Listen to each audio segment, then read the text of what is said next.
Hallo und herzlich willkommen auf dem Wunderhof.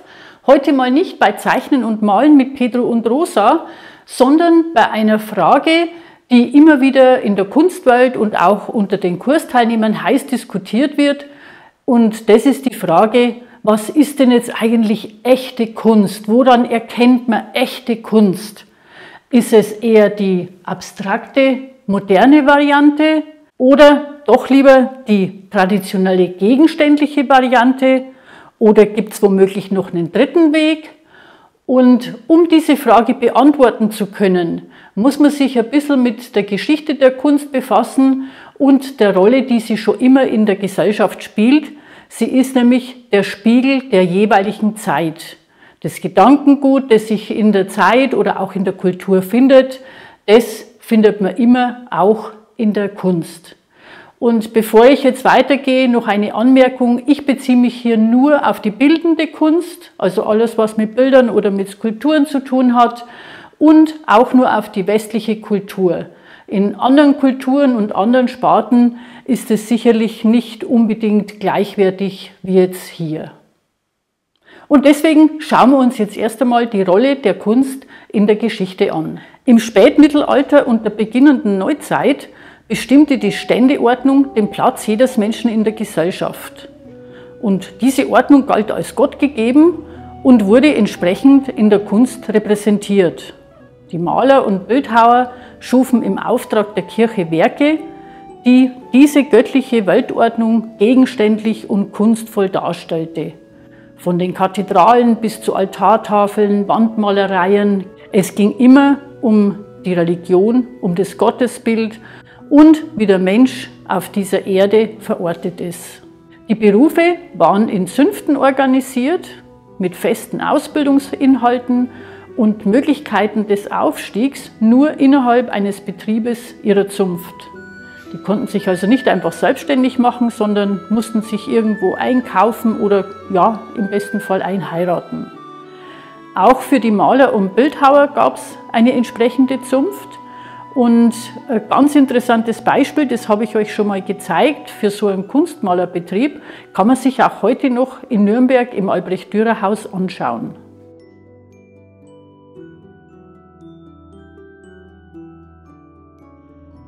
Mit der Neuzeit, so ab ungefähr 1500, begann ein tiefgreifender Wandel. Die Ständeordnung wurde durch die gesellschaftliche und wissenschaftliche Entwicklung aufgesprengt. Die Erfindung des Buchdrucks und die Aufklärung forderten die bisherigen Hierarchien heraus und die Französische Revolution stürzte 1789 schließlich das alte Ständesystem und erlaubte den Menschen zum ersten Mal, sich als Individuum in der Gesellschaft zu definieren.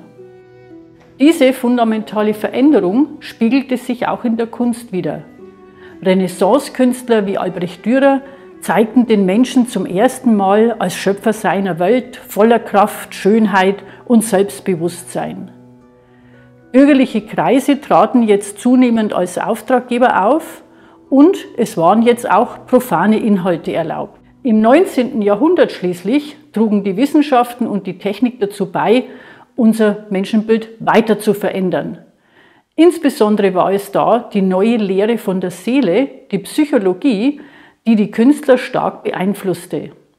Von der Mitte des 19. bis in die erste Hälfte des 20. Jahrhunderts entwickelte sich aus diesen neuen Erkenntnissen heraus eine Vielzahl von Kunststilen, angefangen von der Romantik über den Realismus, dann Impressionismus, Expressionismus, Surrealismus, die sich alle nicht nur mit der Außenwelt, sondern immer mehr mit den Gefühlswelten und Träumen der Menschen beschäftigen. Die beiden Weltkriege schließlich zerstörten die bestehende Ordnung komplett und es kam zu einem radikalen Wandel. Und das hat sich ganz stark in der Kunst gezeigt, weil diese neue Freiheit von Regeln, von dem, was früher war, gefeiert haben. Man erkundete völlig neue Wege. Unter anderem entstand aus diesen vielen verschiedenen Richtungen dann eben auch die Kunsttherapie. Und da ist die bekannteste Vorreiterin für diese Art der Arbeit ist die Künstlerin Niki de Saint Phalle, die mit ihren Nanas so ihre eigenen Traumata verarbeitet hat und gezeigt hat, dass man Dinge, die man im Inneren fühlt, wenn man die nach außen bringt, dass man sie dann bearbeiten und letztendlich auch überwinden kann.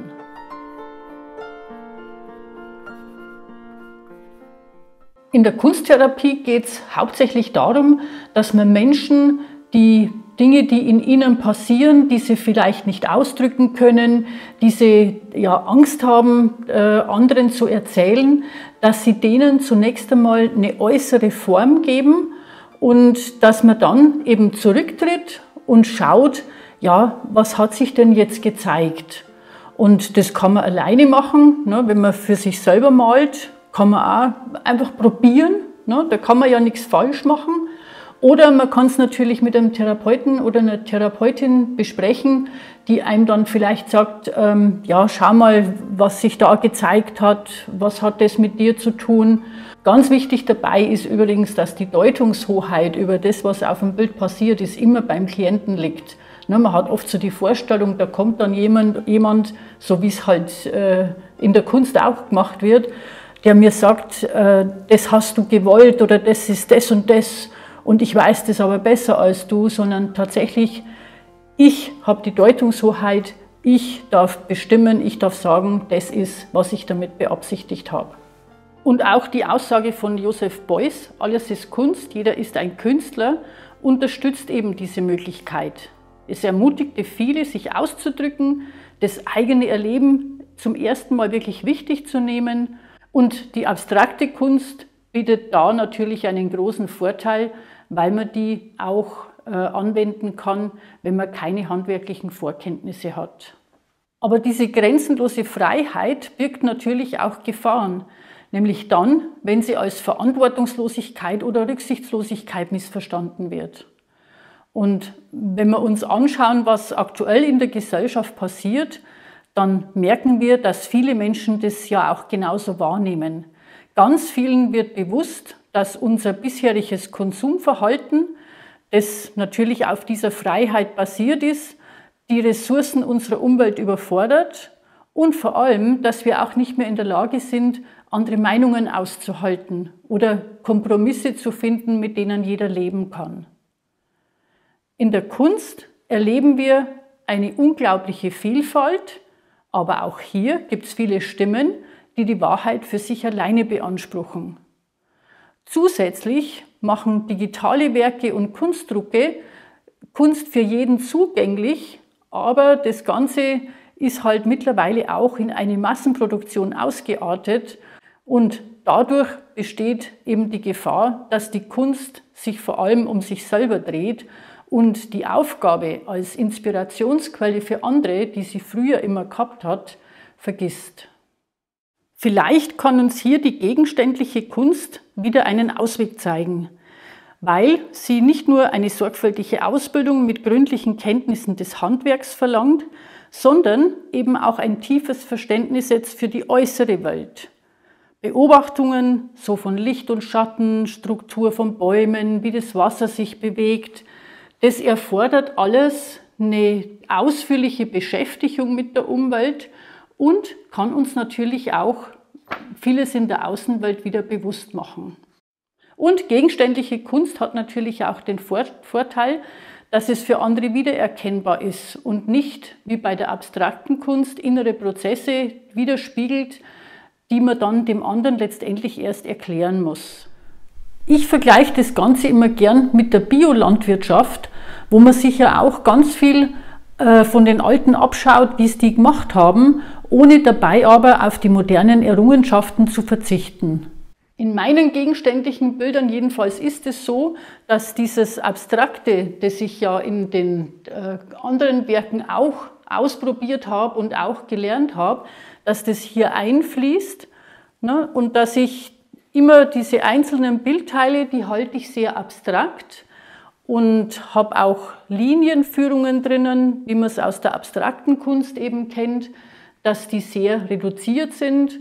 Und trotzdem weiß aber der Betrachter, wovon ich spreche. Und dann habe ich ein Bildthema, wo ich mich mit dem anderen unterhalten kann.